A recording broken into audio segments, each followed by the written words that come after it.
Sejak hidupnya dimulai 4,6 miliar tahun lalu, bumi telah melahirkan dan memberi kiamat bagi bermacam spesies. Deretan keajaiban alam diikuti deretan bencana. Deretan keajaiban itu antara lain adalah munculnya makhluk bersel satu, lahirnya fotosintesis, evolusi makhluk multiseluler, munculnya banyak kingdom. Jutaan spesies lahir, serangga, krustasea, ikan, amfibi, reptil raksasa, mamalia, hingga akhirnya genus Homo yang jadi nenek moyang spesies kita. Sapiens lahir 2,5 juta tahun lalu. Tapi semua itu diikuti dengan oksigen holocaust. Letusan gunung supervulkanik, meteor jatuh, kepunahan massal pertama, kedua, ketiga, zaman es, pemanasan global, zaman es mencair, kepunahan massal keempat, kelima, hingga akhirnya Homo sapiens.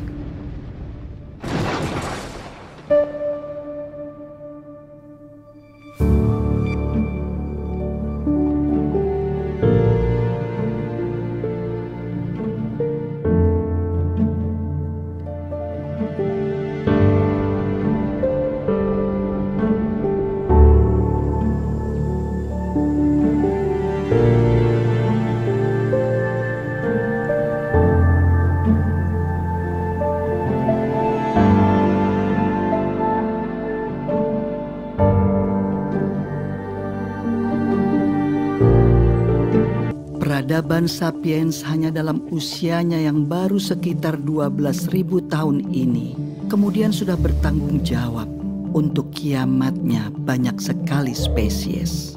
Mulai dari sabertooth, mammoth, jaguar raksasa saat mereka belum punya teknologi seperti sekarang ini, hingga sapiens modern seperti kita yang sudah jelas mengancam kelangsungan banyak sekali makhluk hidup di dunia ini. Oh man, show me please, I would. Penciptaan alam semesta itu jauh terjadi sebelum manusia ada, gitu. Tapi selama ini alam semesta tuh nggak pernah komplain dia apa-apain sama kita. Nah, sekarang kalau kita lihat dari sisi alam, adanya manusia itu hukuman nggak buat mereka? Mereka nggak pernah ngomong kan? Namun Homo sapiens sendiri selain memberi kehancuran bagi spesies lain, juga terus-menerus berjuang dari kiamat yang seringkali dibawa oleh makhluk lain, oleh organisme lain. Bahkan organisme ini begitu kecil, mikroorganisme, virus, bakteri, jamur.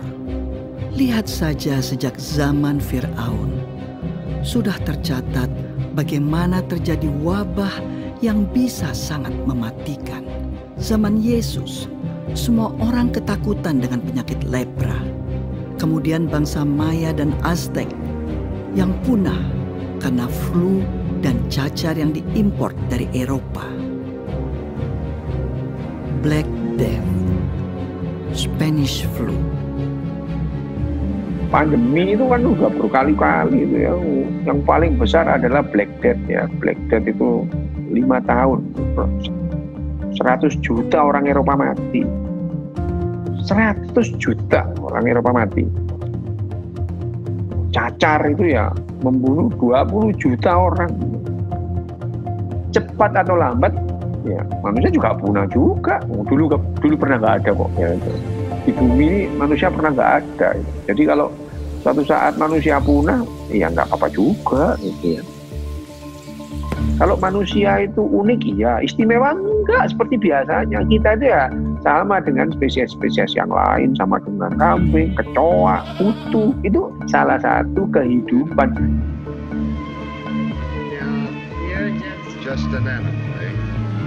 Nah, apakah kemudian dengan tingkat kecerdasan yang seperti ini manusia itu menjamin dirinya survival. Enggak, itu enggak. Kecoa itu ya, kecoa itu jutaan tahun masih ada itu. Kita belum apa-apanya kecoa itu kalau soal survivability. Tapi kan kecoa nggak bisa nyanyi.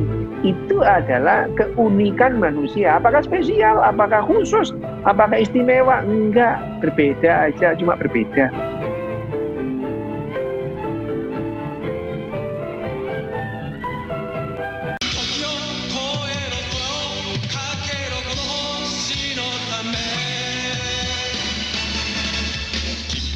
Belum pernah sebelumnya dalam sejarah panjang bumi, nasib semua makhluk hidup di dalamnya ditentukan oleh satu spesies saja. Kita, manusia. Ancaman nuklir, deforestasi, konsumerisme, agrikultur, eksploitasi lahan, eksploitasi hewan, modifikasi genetik, perburuan liar, polusi udara, polusi air, polusi tanah. Hingga sepertinya sudah tidak ada harapan. この地球はゴルゴムのものではない。人類の、いや生きる者すべてのためにこの地球はあるのだ。分かってくれ。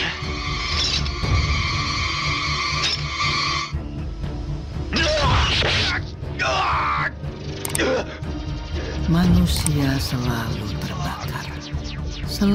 terbakar keinginannya, terbakar ambisinya, terbakar dan terbakar. Tidak pernah tahu kapan cukup adalah cukup.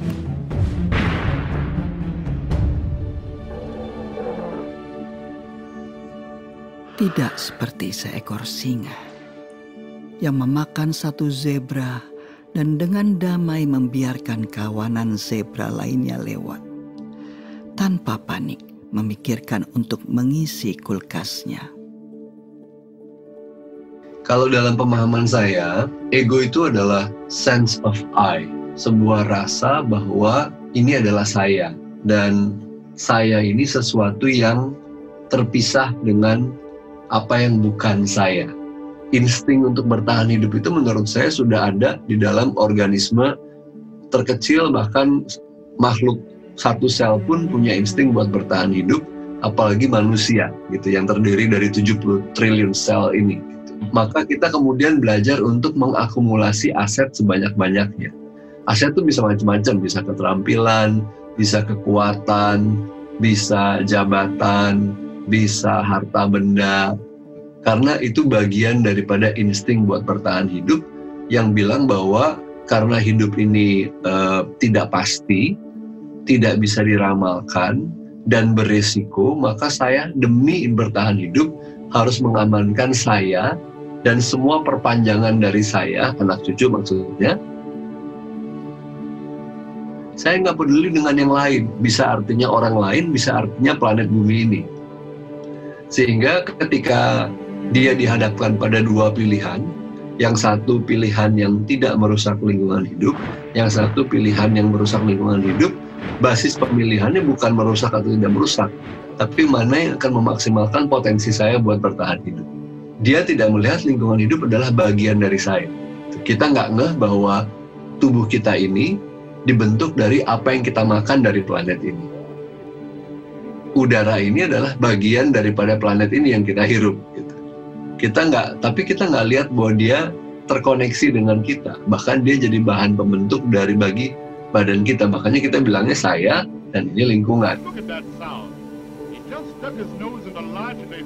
Padahal sebenarnya dia sangat terpaut. Secara biologis, secara filosofis, sangat terpaut. Chinese health authorities are still working to identify the virus behind the mysterious pneumonia that had broke out in kasus positif virus corona pertama di Indonesia.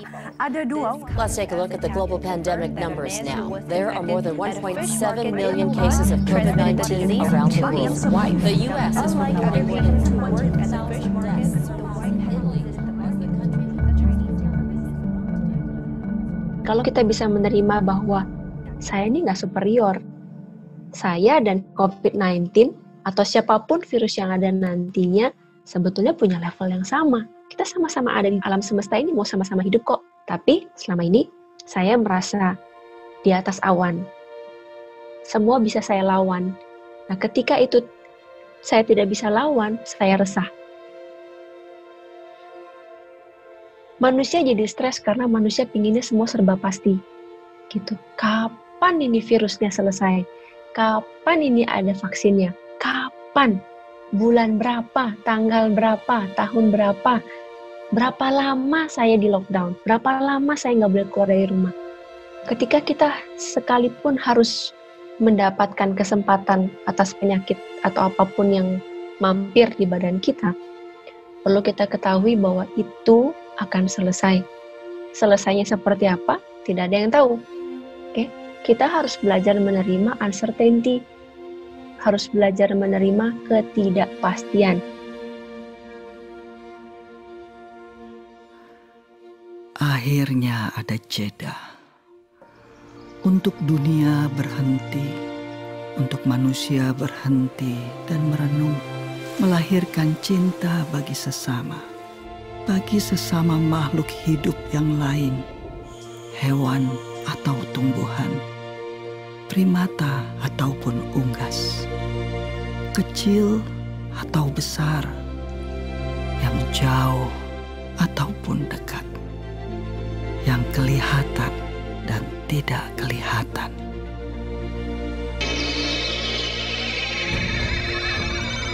Virus COVID-19 ini sampai hari ini membunuh 120.000. Sementara orang meninggal karena sakit jantung sehari itu 48.000. Sementara penduduk dunia berapa? 7 miliar. Masih banyak yang bertahan. Tapi ya namanya manusia, ya dulu pernah nggak ada di bumi. Cepat atau lambat juga akan punah. Tapi apakah karena COVID-19? Enggak lah, gitu ya. Kamen Riderは死んだ。長く苦しい戦いの末、死んだのだ。もはやこの地球を救う者はいない。